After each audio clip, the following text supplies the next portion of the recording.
안녕하세요. 보통 모든 죄는 용서받을 수 있다고 생각하는데 정말로 용서받지 못할 죄라는 게 있을까요?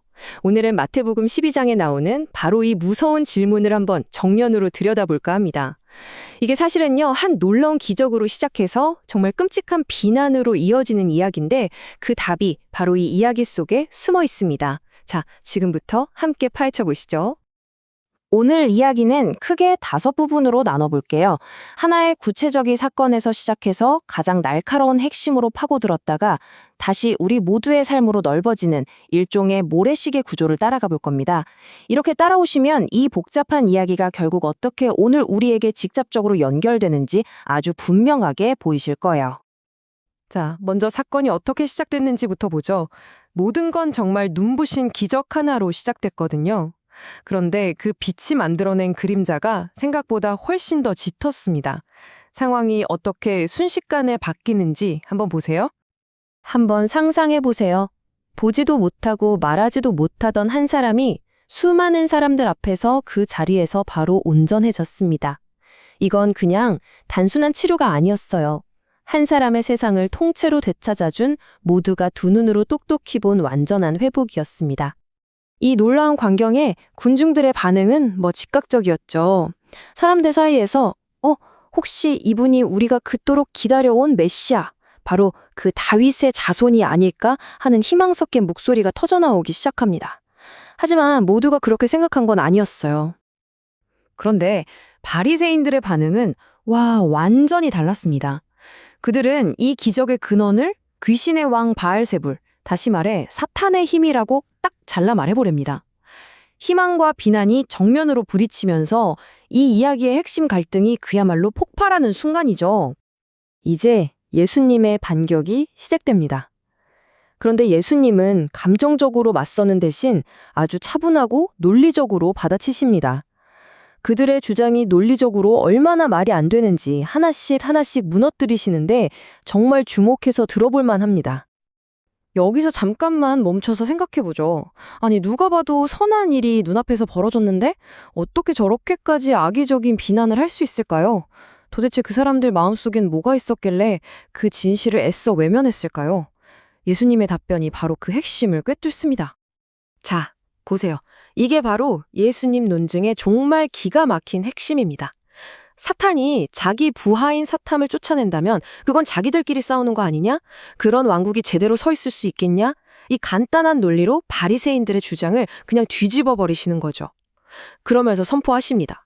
하지만 만약 내 능력이 하나님의 성령에게서 온 것이 맞다면 그건 너희가 그토록 부인하던 하나님의 나라가 바로 지금 너희 눈앞에 임했다는 증거다.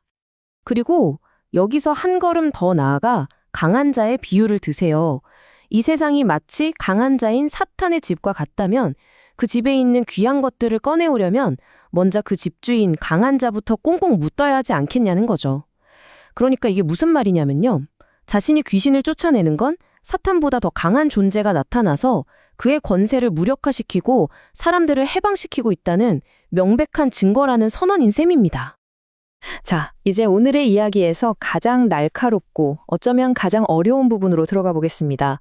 정말 많은 오해를 낳았던 바로 그 가르침, 용서받지 못할 죄가 도대체 무엇인지 명확하게 짚어보겠습니다.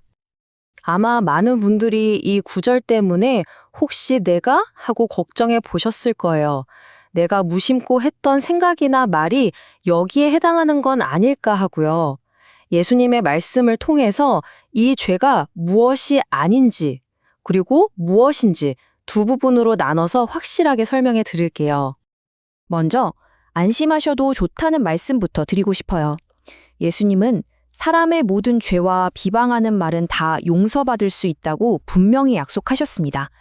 순간적으로 드는 나쁜 생각, 찰나의 의심, 화가 나서 뱉은 말, 심지어 압박에 못 이겨 예수를 부인하는 말까지도 전부 용서의 대상이 된다는 겁니다. 그러니까 너무 걱정하지 마세요. 그렇다면 도대체 이 죄가 뭐냐? 이건 바로 바리새인들이 했던 행동 그 자체를 가리키는 겁니다. 눈앞에서 성령의 명백하고도 부인할 수 없는 증거를 보고도 그걸 알면서도 의도적으로 저건 악마의 힘이야 라고 단정 짓는 것. 바로 빛을 보고도 어둠이라고 말하는 최종적이고 완고한 마음의 상태를 말하는 겁니다. 아니, 근데 바리새인들은 왜 그렇게까지 끔찍한 말을 했을까요?